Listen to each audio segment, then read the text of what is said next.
Bonjour, je vais parler de l'épisode 4 de Flash.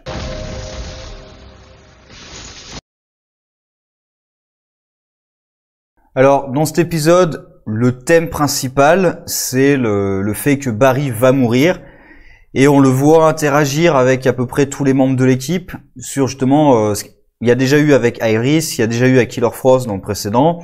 Là, c'est donc avec Cisco, avec Joe. On voit aussi Ralph qui réagit un petit peu à tout ça. Donc, c'est plutôt ça le thème de l'épisode, avec derrière un petit peu de mystère sur le Wells de cette saison et on va dire le méchant là, le docteur qui devient vraiment à la fin Bloodwork. Alors c'est une espèce de vampire en fait, hein. C'est une espèce de vampire qui crée des zombies. C'est ça le personnage. Alors, je suis un petit peu partagé parce que j'aime bien quand même que au début de l'épisode, j'avais peur qu'il devienne tout de suite un sociopathe. Ça me dérange qu'à la fin ce soit ça qui arrive, mais au moins on a un cheminement du personnage. Je trouve que quand même le passage de je suis un médecin tiraillé par mon oath en français, par mon devoir, je sais plus comment ça s'appelle, par mon serment, voilà, le serment d'Hippocrate. Je suis tiraillé par mon serment d'Hippocrate, ce qui est montré de façon très très claire, hein. Et tout de suite après, il passe en full psychopathe où il massacre des dizaines de personnes. Alors, je crois il y a 4 ou 5 victimes, mais s'il attaque tout l'hôpital, on peut imaginer qu'il y a encore peut-être plus de victimes. Enfin voilà, il tue au moins 5 personnes, puisqu'il y en a 3 plus la fille, la femme, et le médecin qui l'a tué aussi, qui connaissait en plus au départ. Alors c'est le médecin. Ça aussi, ça aurait été plus intéressant de le travailler, de prendre un peu plus de temps et de travailler plus ce genre de choses. Parce que ce médecin, on apprend juste à la toute fin que c'est le médecin qui a regardé sa mère mourir. Ça aurait été peut-être plus intéressant justement d'avoir cette relation, de le voir sa mère mourir, pour avoir vraiment un lien avec ce médecin, le voir comment ça s'est passé, quels étaient leurs rapports et tout, et là avoir quelque chose qui culmine avec cet assassinat. Ça enlève un peu de poids en fait à tout ce qui se passe. C'est un peu toujours le même problème, c'est que c'est un peu rapide, on prend pas vraiment le temps de créer de liens forts entre les personnages avant d'avoir des séquences comme ça. C'est toujours un peu dommage. Et l'évolution du médecin, j'aime bien l'évolution dans l'épisode, mais je trouve le dernier passage en fait, le passage à l'acte, c'est ça qui me manque un petit peu quand même. Parce qu'on le voit face à son serment, et juste après il le viole complètement, parce que là c'est même pas do no harm, hein. Le serment, il dit juste ne pas faire de mal. Là, c'est même pas qu'il fait du mal, c'est qu'il massacre à tour de bras pour rester en vie. Et donc, en plus, avec son monologue aussi à la fin, voilà, c'est maintenant j'ai vaincu la mort et tout. C'est un peu Dracula. Je crois que le Dracula de Castlevania, il y a un truc un petit peu comme ça, parce que quand j'avais lu l'historique, je crois que c'est Mathias Kornvix, Korn quelque chose, Kornquist peut-être, quelque chose comme ça. Et je crois qu'il a essayé de vaincre la mort aussi, c'est un alchimiste. Donc, mais voilà, ça devient un peu un vampire, hein, clairement, même si c'est un méta-humain, c'est un peu un vampire. Mais comme je disais, on le prend au départ, il cherche à prendre du sang, pas à tuer des gens, pour essayer de refaire ses expériences. Après, il se rend compte qu'il faut que la personne ait peur, qu'il y ait que l'adrénaline et tout. Et là, tout de suite, le passage qui m'aurait manqué, par exemple, c'est qu'il essaie en laboratoire de le faire. Du moment où il se dit, tiens, c'est telles hormones ou neurotransmetteurs, ou peu importe telle substance chimique qui provoque le lien entre ma substance et le sang, il aurait pu essayer de le faire en laboratoire avant de directement aller massacrer des gens. Parce qu'en plus, il faut que ces victimes aient peur avant qu'ils puissent prendre leur sang. Donc c'est même pas juste il tue, c'est qu'il est obligé de les faire souffrir, au moins émotionnellement, avant de prendre leur sang. Donc c'est assez violent quand même. C'est un peu dommage. Sinon, comme je dis, l'épisode, il y a un petit peu au début il faut aller trouver telle substance qui peut éventuellement sauver la vie du médecin. Alors, on nous sort explication un peu débile parce que c'est un truc biorégénérateur, un peu genre le truc de Swamp Thing en fait. Et Cisco demande si ça pourrait sauver quelqu'un confronté à de l'antimatière. La réponse est tellement absurde. C'est oui, on est dans une série où la science, on s'en fout un petit peu, on l'utilise comme on en a besoin en fait. C'est toujours un peu ça le problème, on l'utilise comme on en a besoin.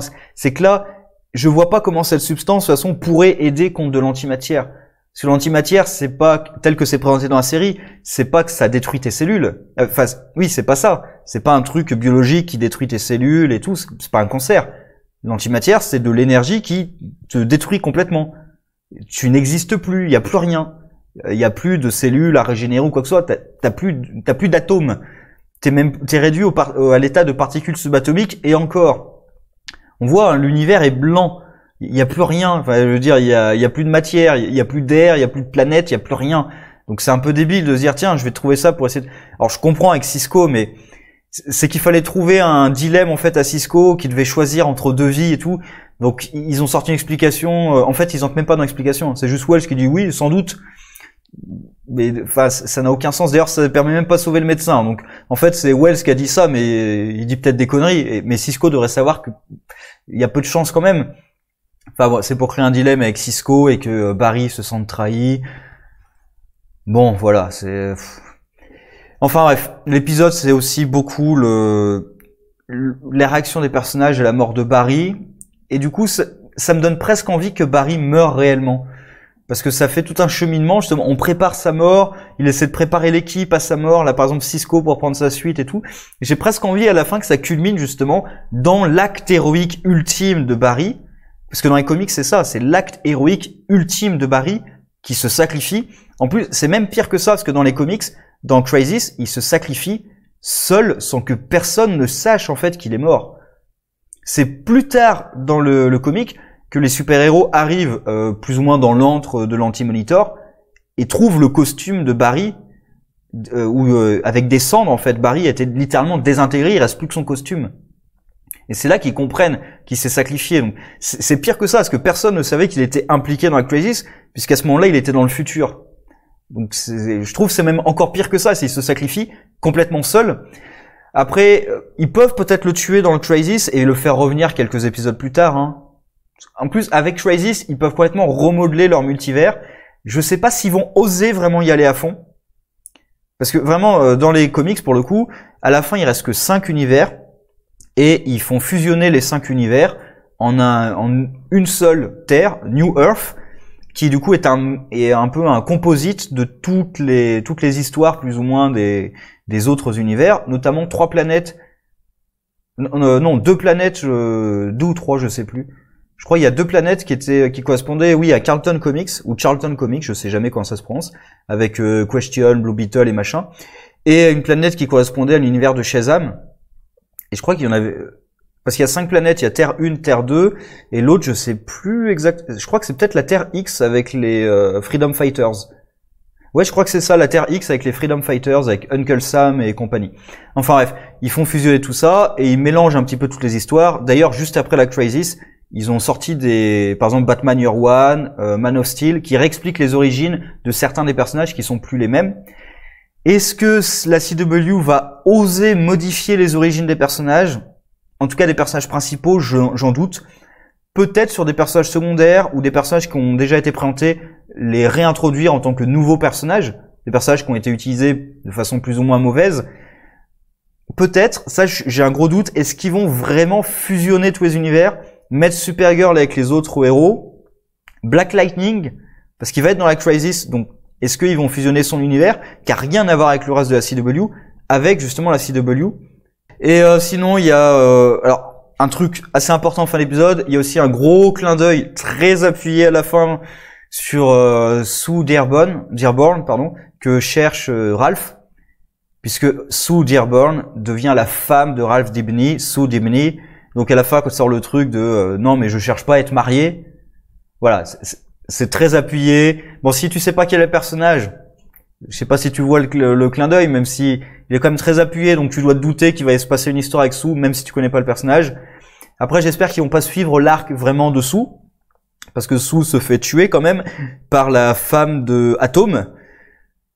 D'ailleurs, Sue est aussi celle qui a été violée par Dr. Light. Enfin, faut pas forcément suivre l'arc des personnages dans les comics. Hein. Si on pouvait se passer du viol de Sue par Dr. Light, et si on pouvait se passer de l'assassinat de Sue par, je crois que c'est Jean Loring, la femme de Atom, ça serait très bien. Et sinon, à la toute fin, surtout, ce qui m'intéresse le plus dans cet épisode, le médecin m'intéressait pas mal, hein, mais ce qui m'intéresse le plus dans l'épisode, c'est évidemment le lien avec Crisis, avec le Wells de la saison, qui poursuit la trace de l'Eternium, puisque apparemment l'Eternium est un métal utilisé par le Monitor. Ce qui d'ailleurs pour expliquer pourquoi il trouvait la trace de l'Eternium sur Iris, puisqu'elle avait été en contact avec le Monitor juste avant. Et donc il suit les traces du Monitor et il voit qu'il est entré dans un espèce de tunnel. Donc il a sa recherche, ce qui pour moi confirme que ça sera lui le paria. Mais ensuite, pourquoi est-ce qu'il a la recherche du Monitor? Précisément, est-ce que son monde a été détruit? C'est-à-dire, est-ce qu'il a assisté à la destruction de son monde comme le paria? Est-ce que il a découvert que quelque chose était en train de se produire? Enfin, voilà. Qu'est-ce qu'il cherche précisément? Et là, comme il est sur la piste, j'espère qu'on va en voir vite, assez vite. Mais voilà.